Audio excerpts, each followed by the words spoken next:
शौचाला गेल्यावर रक्त दिसतं, बसताना त्रास होतो आणि मनात प्रश्न उभा राहतो. हे नक्की काय चाललंय माझ्या शरीरात? आजही अनेक लोक मूळव्याध ह्या आजाराबद्दल बोलायला संकोच करतात. गुदद्वाराशी संबंधित त्रास म्हणजे लाज, भीती, गैरसमज आणि त्यामुळे उपचाराला उशीर. लक्षात ठेवा, मूळव्याध हा लाजेचा नव्हे, समजून घेण्याचा आजार आहे. पण वास्तव असे की मूळव्याध हा अतिशय सामान्य आजार आहे. प्रत्येक 10 पैकी 6 लोकांना आयुष्यात कधीतरी हा त्रास होतो. योग्य वेळी समजून घेतला तर तो पूर्णपणे नियंत्रणात येऊ शकतो. महत्वाची गोष्ट म्हणजे मूळव्याध हा फक्त गाठ नसून शरीराच्या आत चाललेल्या प्रक्रियेचा परिणाम आहे. आजच्या या व्हिडिओमध्ये आपण मूळव्याध म्हणजे काय, तो कसा होतो, शरीरात नेमकं काय बिघडतं, आहार, व्यायाम, जीवनशैली आणि होमिओपॅथीची भूमिका, हे सगळं वैज्ञानिक पण सोप्या भाषेत समजून घेणार आहोत. मूळव्याध म्हणजे काय?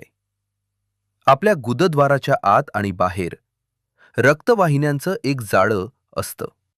या शिरा नैसर्गिकरित्या मल धरून ठेवायला मदत करतात, शौच नियंत्रणात ठेवतात, म्हणजे त्या आपल्यासाठी उपयुक्त आहेत.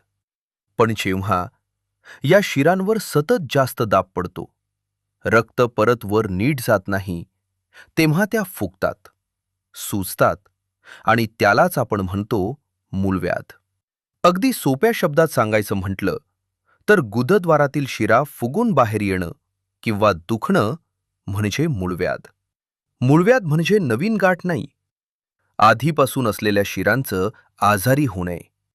मूळव्याधचे प्रकार: एक, अंतर्गत मूळव्याध. गुदद्वाराच्या आत सुरुवातीला वेदना नसतात, शौचावेळी ताजं लाल रक्त. धोका असा की वेदना नसल्यामुळे रुग्ण दुर्लक्ष करतो. 2, बाह्य मूळव्याध. गुदद्वाराच्या बाहेर, वेदनादायक, बसताना चालताना त्रास, सूज, खाज, जळजळ. 3, मिश्र मूळव्याध.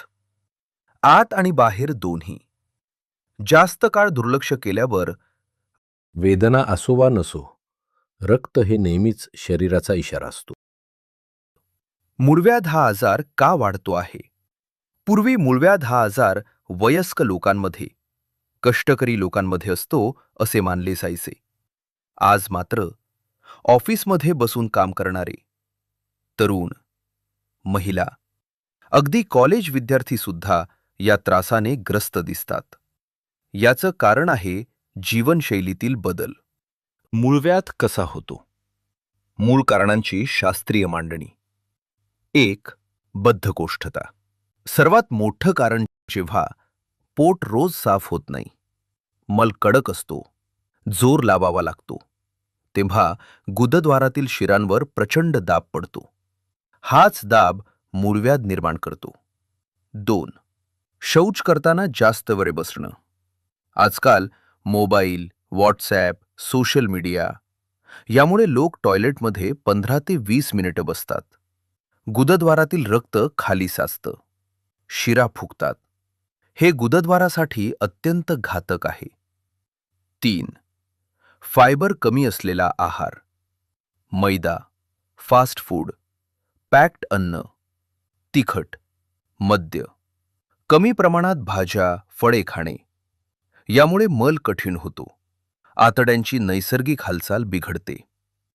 4, पाण्याची कमतरता. तहान लागल्यावरच पाणी, चहा, कॉफी जास्त, साधं पाणी कमी, यामुळे मल कोरडा होतो. 5, दीर्घकाळ बसून काम. ऑफिस जॉब, ड्रायव्हिंग, टीव्ही समोर जास्त वेळ बसणं, यामुळे रक्तप्रवाह मंदावतो. 6, गर्भधारणा आणि प्रसूती. गर्भाशयाचा दाब वाढतो, हार्मोनल बदल होतात, यामुळे बद्धकोष्ठता होते. 7, लठ्ठपणा आणि वजन उचलणं. पोटावर जास्त दाब वाढतो, शिरांवर ताण येतो. मूळव्याध अचानक होत नाही, तो वर्षानुवर्षांच्या सवयींचा परिणाम असतो. शरीरात नेमकं काय बिघडतं? समजा एखाद्या रबरी नळीमधून पाणी जात आहे. जर पाणी जास्त साचलं, बाहेर पडण्याचा रस्ता अरुंद झाला, तर काय होईल? नळी फुगेल, कमकुवत होईल, कधी फुटेल. अगदी तसंच बद्धकोष्ठता, जोर, बसून राहणे यामुळे गुदद्वारातील शिरांमध्ये रक्त साचतं. त्या फुगतात, सूज येते, कधी रक्तस्राव होतो. महत्वाची गोष्ट, मूळव्याध म्हणजे जखम नाही, तो रक्तप्रवाहाचा बिघाड आहे.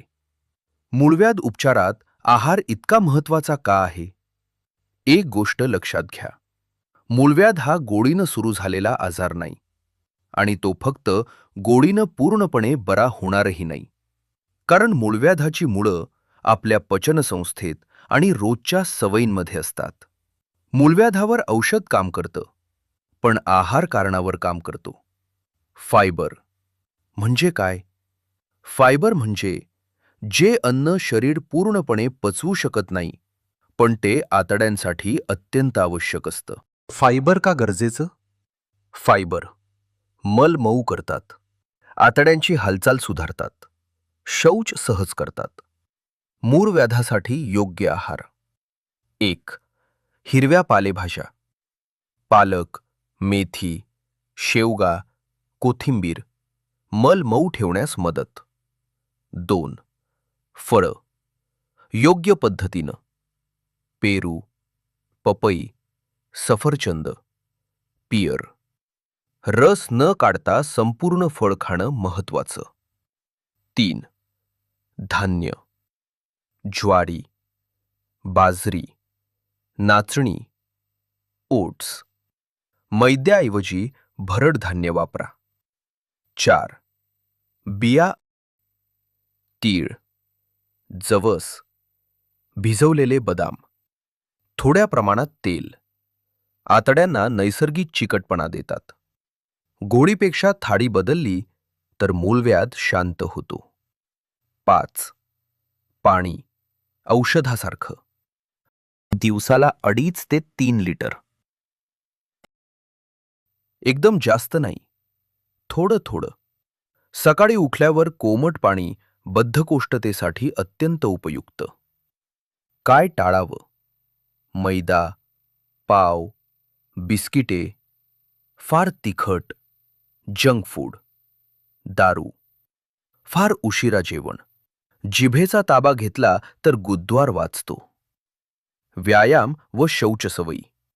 व्यायामामुळे रक्तप्रवाह सुधारतो, आतडी सक्रिय होतात, वजन नियंत्रणात राहतं, बद्धकोष्ठता कमी होते. योग्य व्यायाम: चालणे रोज 30 मिनिटे, हलका जॉग, स्ट्रेचिंग. पोटासाठी सौम्य हालचाली. बसून आजार होतो, चालून बरा होतो. योग्य सवयी: जोर न लावणे, गरज वाटली तेव्हाच टॉयलेटला जाणे, 5 मिनिटात शौच न झाल्यास उठून जा, नंतर पुन्हा प्रयत्न करा. अयोग्य सवयी: मोबाईल घेऊन बसणे, वृत्तपत्र वाचत बसणे, फार वेळ बसणे. योग म्हणजे शरीर प्लस श्वसन प्लस मन यांचा समतोल. योगामुळे पचनशक्ती सुधारते, पोटावरचा ताण कमी होतो, श्रोणी भाग मजबूत होतो. योग नियमित केल्यास मूळव्याध पुन्हा होण्याचा धोका कमी होतो. मूळव्याध आणि मानसिक ताण. खूप लोक विचार करत राहतात, रक्त परत आलं तर? ऑपरेशन लागेल का? लोकांना कळेल का? हा ताण बद्धकोष्ठता वाढवतो, आजार अजून बळावतो. वैज्ञानिक सत्य: आतडी आणि मेंदू यांच्यात थेट संबंध आहे. होमिओपॅथी मूळव्याधात कशी मदत करते? होमिओपॅथी फक्त गाठ पाहत नाही, संपूर्ण रुग्ण पाहते. उपचारात विचार केला जातो. पोट साफ होण्याची पद्धत, वेदना कशा आहेत, रक्त कसं आहे, रुग्णाची प्रकृती, मानसिक स्थिती, जीवनशैली. म्हणून लक्षणं दडपली जात नाहीत, मूळ कारणांवर काम केलं जातं, दीर्घकालीन सुधारणा होते. होमिओपॅथी मूळव्याध बरी करत नाही, मूलव्याध होणारा माणूस बरा करते. मूलव्याध लाजीरवाणा नाही, पण दुर्लक्ष केल्यास त्रासदायक आहे. योग्य माहिती, योग्य आहार, योग्य सवयी आणि योग्य मार्गदर्शन गरजेचे. शस्त्रक्रिया कधी लागते? सगळ्यांनाच शस्त्रक्रिया लागते असं नाही. शस्त्रक्रियेची गरज कधी? खूप मोठी गाठ, सतत रक्तस्राव, औषधांना प्रतिसाद नाही, गुंतागुंत वाढलेली. पण अनेक रुग्ण योग्य वेळी उपचार घेतल्यास शस्त्रक्रिया टाळू शकतात.